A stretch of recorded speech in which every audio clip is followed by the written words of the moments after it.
Mission Chats with Jon Crowe. Thank you for tuning back in to Mission Chats. And in this episode, I conclude my conversation with Oliver Dossman, and he shares a little bit more about Edenridge, the missionary retreat center, but also some thoughts and his perspective on what is a missionary and how to get involved. So I hope you'll enjoy this part too.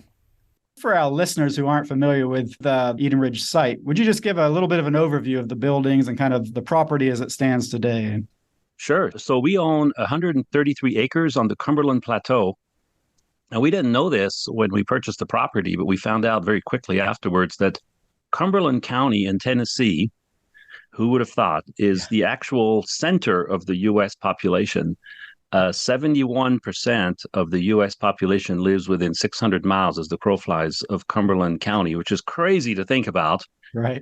But we are really at the center. But God led us to a beautiful property that's 133 acres. When we purchased it, it was completely undeveloped. Okay. And so it was just a bunch of trees. And when we bought it, we showed pictures of trees for a long time, but they were our trees. And so that was exciting. And we're located close to a large resort called Fairfield Glade, which is intentional because there's a good relationship with that resort. And it gives us some amenities and access to amenities and housing for our team members and so forth. It's a beautiful area. We're 2,000 feet. So the weather is perfect. And the first thing that we built was the first cabin, which we called the Joy Cabin. And then over the next several years, we built 5 additional cabins. So we built peace and faithfulness and love and kindness and goodness. So you can see the theme there. We're running out, the fruits of the Spirit. And so we built those 6 cabins. And then a few years ago, we took a break from building cabins and developed our first main building, which is the Welcome Center.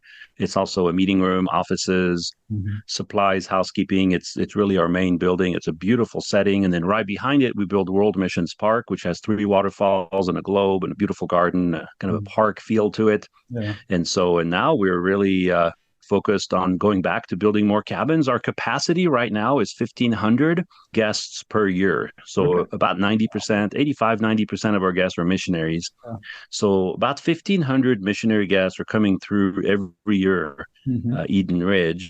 And so our goal is, if we call vision 5,000, and that's to increase our capacity to 5,000 guests. So I tell people that's not the year we're going to finish. That's the capacity, the number of guests that we will be able to welcome at Edenridge once we build the next set of cabins. That's incredible.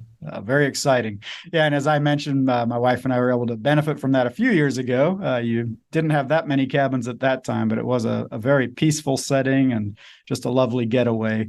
And on that note, if someone was coming from further afield, where would they fly into? What's the nearest airport that would, take a flight in from somewhere else in the U.S.? Yeah, Nashville or Knoxville. So we're a little bit closer to Knoxville, but Nashville is a much bigger airport, and it's only an hour and a half from Edenridge, and Knoxville is a little closer. It's a smaller airport, easier to get in and out of, but not as many flights. But Knoxville is the closest airport.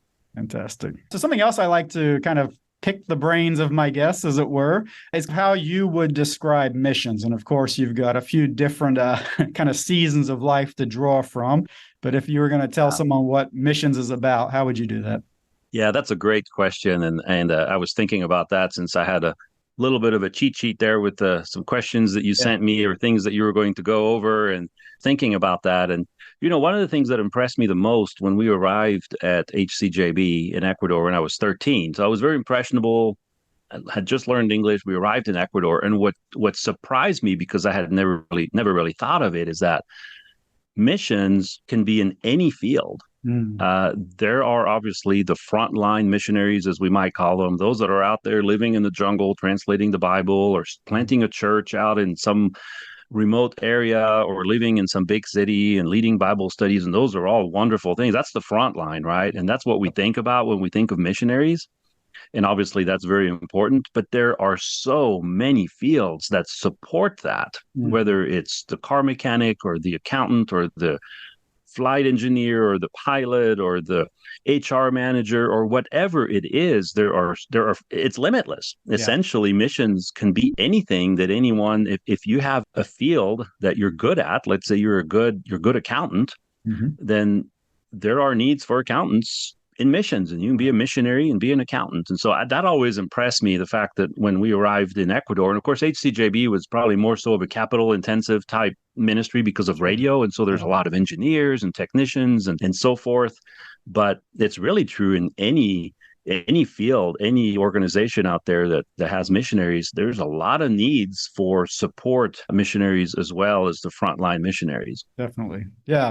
And I think that's been a good chunk of my adult time in missions has been more of a support-based role, my marketing communications area. And, you don't really think of that. You don't equate that to being missions. Yeah, exactly. So it's all at one big family. And in the world of missions where I grew up, that was very evident that the frontline missionary, so to speak. And again, in my experience with HCJB specifically, the frontline missionaries would have been the broadcasters or the doctors at one of our hospitals and so forth.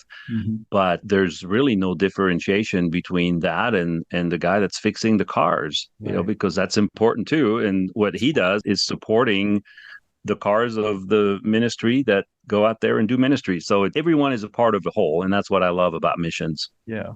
And it's beautiful too, how you said, you can come with whatever skills and experience the Lord's given you. And the reality of missions is there's somewhere that will need those particular skills, most likely. So yeah, that's great. Yeah. And I guess that brings me into kind of the final question I usually ask. And that would be, how would someone kind of get into missions? How would they bring whatever skill it is? What would you advise someone considering that?